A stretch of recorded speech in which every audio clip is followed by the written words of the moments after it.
আসসালামু আলাইকুম, সবাই কেমন আছেন? আলহামদুলিল্লাহ, আমি ভালো আছি। সকাল সকাল চা নিয়ে চলে আসলাম ছাদে। আর এদিকে আমার ছেলে গাছে পানি দিচ্ছে। ছাদ থেকে এসে একটা ফুলকপি বের করে নিয়েছি, ফুলকপির বড়া ভাজবো। এই তো চলে আসলাম আমার রান্নাঘরে। ফুলকপিটা কেটে ধুয়ে নিয়েছি, পানি বসিয়ে দিয়েছি। এখন দিয়ে দিচ্ছি গরম পানিতে, একটু সিদ্ধ করে নেব।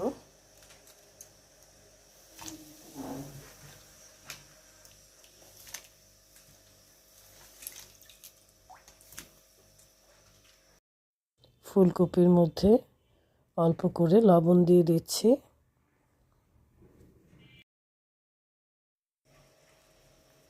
ফুলকপিগুলি উঠিয়ে নিচ্ছি।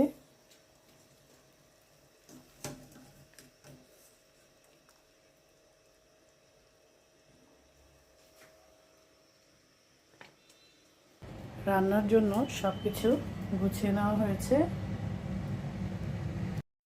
ভাতও বসিয়ে দিয়েছি। ফুলকপি সিদ্ধ করে নিয়েছি। কিছু মাংস ছিল, ফুলকপির বড়া করব মাংস দিয়ে, আর ফুলকপি দিয়ে পাঙ্গাস মাছ রান্না করব। পাতিলায় তেল দিয়ে দিয়েছি, এখন পেঁয়াজ দিয়ে দিচ্ছি।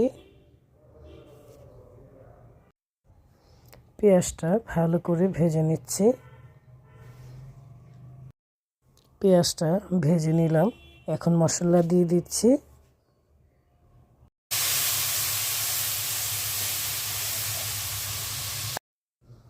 মাছটা ভেজে নিচ্ছি। এই তো ফুলকপির তরকারিটা হয়ে গেছে। পাঙ্গাস মাছ দিয়ে রান্না করেছি।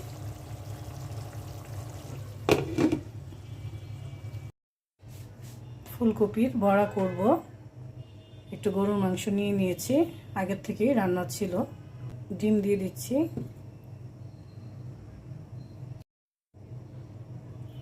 চালের গুঁড়ো দিয়ে দিচ্ছি।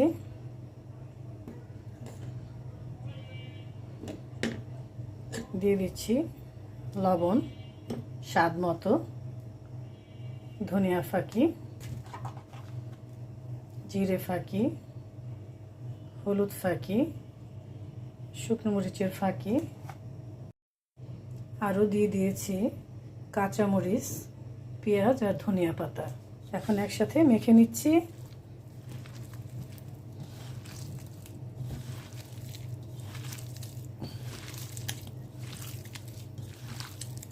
মাখা হয়ে গেছে, এখন ভেজে নিচ্ছি বড়াটা। এখন বড়াটা ভেজে নেব। বড়া ভাজার জন্য ফ্রাই প্যানে তেল দিয়ে দিচ্ছি। বড়াগুলো এভাবে শেপ করে তারপর আমি দিয়ে দিচ্ছি।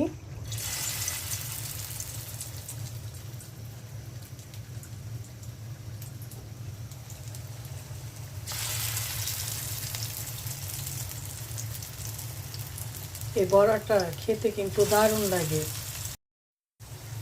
যারা ফুলকপি খেতে চায় না তাদেরকে এভাবে বড়া করে দেবেন, তারা বুঝবেও না কি খাচ্ছে। আর খেতেও অনেক ভালো লাগে।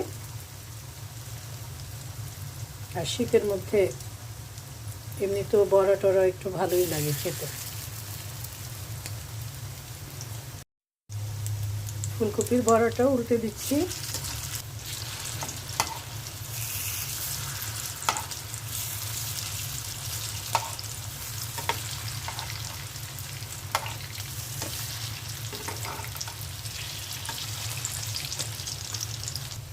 এই তো বড়া ভাজা হয়ে গেছে, এখন উঠিয়ে নিচ্ছি।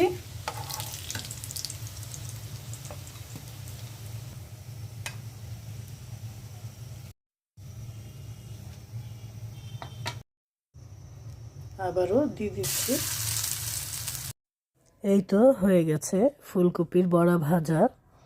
ফুলকপি দিয়ে মাছের তরকারি রান্না করেছি, আর পাঙ্গাস মাছ ভেজে নিয়েছি। গরম গরম ভাতের সাথে খেতে কিন্তু দারুণ লাগবে। সবাই ভালো থাকবেন, সুস্থ থাকবেন। আল্লাহ হাফেজ।